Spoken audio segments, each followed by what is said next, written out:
Hello everyone, this is Stuff, you're watching Stuff HD, and today I want to try and explain what the new T-Mobile Jump on Demand program is.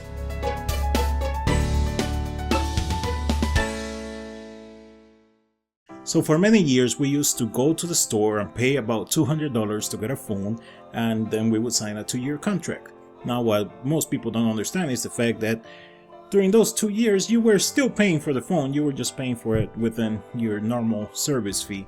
And usually if you ended up wanting to keep the phone after 2 years, you were still paying for a phone, you just weren't getting a new one. A while back, T-Mobile decided to change things, and they went ahead and they made their service fee cheaper than others, but they took the cell phone part out. So now if you wanted to buy a cell phone, you had to pay full price for the cell phone, or get into some kind of plan for 24 months where you would pay slowly for the cell phone, usually around $30 a month. For 24 months, it's a 2-year contract. But they love telling you that it's not contract, and technically the service is not in contract, but if you don't want to continue the service, you're still gonna have to pay for that $700 phone. So that's like a very steep ETF. So eventually T-Mobile came out with Jump, a service that would allow you to trade your phone for a newer one like every year, or something like that. And the original price of the phone would go into a 24-month payment, and then you were making payments for a whole year, and then you were able to give that phone back and start over with a new phone. The problem with that is that you were giving the phone back, and whatever you paid for that phone, well, it was gone. It's bye-bye. Even if you paid $400 for the phone, it's gone. Now you start over with a new one. So the phone was never really yours. So now they came out with Jump on Demand, which depending on the person, it might be good, it might not. Basically what they're doing is they're giving you 18 months. It's like an 18-month contract where you are going to be paying for the phone, but within 1 year you can upgrade your phone up to 3 times.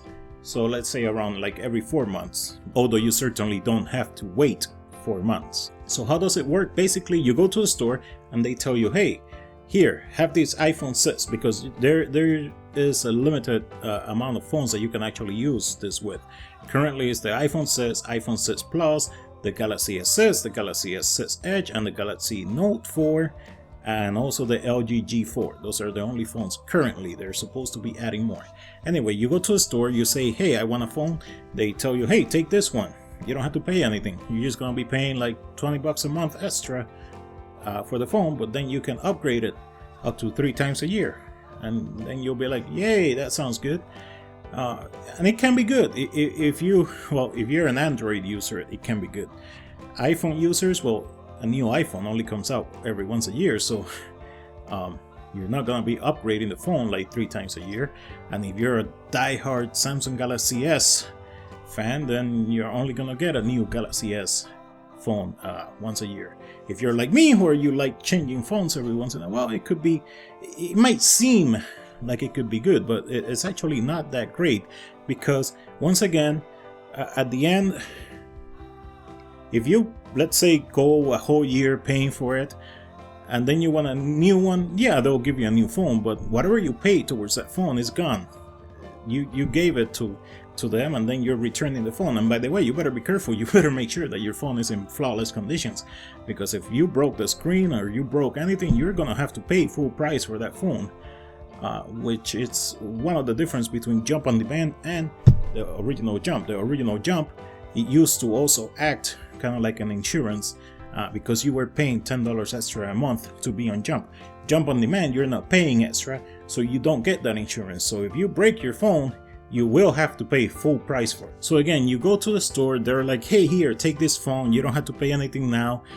You can just pay like $20-25 a month extra for the phone, and then you can upgrade your phone up to 3 times a year. Then you decide that you do want to keep that phone, so you wait until the 18 months are over, and then you have the option of either giving back the phone, so losing everything that you paid for already, or you can pay for the remainder of the phone. Now this is where it gets a little bit complicated, because you would think that the monthly payment for 18 months makes up the whole sum of the phone, but it doesn't. After the 18 months, you're still gonna owe $200-300 for that phone. So this is where they will kind of get a lot of people, because a lot of people are gonna be like, well, I want to keep the phone. Well, then you have to pay the $200 to keep the phone, or you can give it back to us. We can give you a brand new phone, and then you can keep paying for that brand new phone from the beginning for another 18 months, and that's it. Basically, you never ever own the phone. You are always going to be renting it. And this is upsetting for me, because a lot of people are going to fall for this. You know, a lot of people are going to go to the store. They don't have enough money to be wasting on phones, that they don't care about phones enough to be wasting like large sums of money, you know, $200-300 or more at once. So they're gonna be like, okay, then I'll just take a new phone, and they're gonna continue slowly paying and paying and paying for a phone that they're never going to own, when right now there are very, very good phones out there that only really cost like $200 or less. So yeah, if you're a person that must have a new phone every 4 months, or at least 3 times a year, and you must have like the top of the line phones, then this could be for you. You know, you might be okay just renting the phone, and if you take good care of them.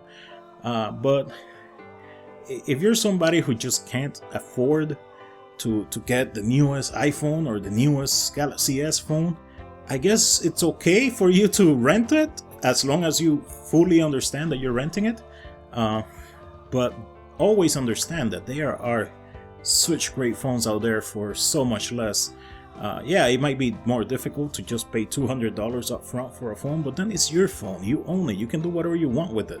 While again, the iPhone 6, the Galaxy S6, the G4, the Note 4, those are $700-800 phones. So if anything happens, you're screwed. And what really bothers me about these services is not so much that they are out there. It's not so much that people are paying for phones that they're never gonna get. It's how many stories I've heard of people that went to the store, they just wanted a phone, they got tricked, and I say tricked, into one of these services because they don't fully explain the service to the people. They just tell them, oh yeah, we can get you this phone, you're not gonna pay anything, you're just gonna pay a little extra every month, and then it's your phone. And people assume like, okay, whatever. I follow this stuff and I'm getting confused as hell trying to understand it. Like right now, I wish I could just explain to you what the original Jump service was, or is, because it's still out there, but it's all confusing to me. There are so many. There's Jump, Verizon has Edge, AT&T has Nest, Sprint, I'm sure they have their own. I can't even keep up with this stuff anymore. And originally I was very happy when T-Mobile started making changes, because they were making it very simple. You know, simply pay this much for service and then pay your phone in a 24 months period. But they've been coming up with all these weird ideas on how to get people to pay for phones and never keep them, and I can't keep up with that anymore. So I don't blame most people who can't keep up with this. So that's why I wanted to make this video trying to explain. Basically, if you hear Jump on Demand and you don't want to be paying for a phone that you're never gonna own, I would stay away, or at least make sure you fully understand what's going on.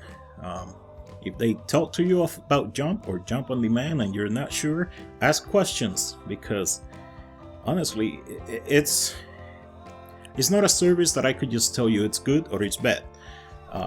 For some people it might be great. Like I said, if you like changing phones all the time and you really don't care about wasting the money, then hey, go for it. It's worth it. But in my opinion, these services are basically made to catch people who can't afford to just spend $200 or $400 on a phone. And again, for those people, find a friend that knows about this stuff, because there are so many great phones out there. You know, you can get a OnePlus One for like less than $300 now, and that is an awesome phone. You can get a Nexus 5 used for so little. Even the The Motorola G is a great phone. And even Nokia makes some very cheap, very good Windows phones. There are options. You don't have to fall for these type of scams, in my opinion. Anyway, that's all I wanted to talk about today. I probably made this video way too long, but I don't care. I've been trying to make this video for over a week now. I'm out. Follow me on stuffhd.com. I posted pictures actually from Anime Midwest 2015. I'll probably make a video about that soon, but if you want to go check out the pictures, they are over at javipics.com. So JAVIPICS.com. So check them out if you want. I'm out for reals this time. Take care.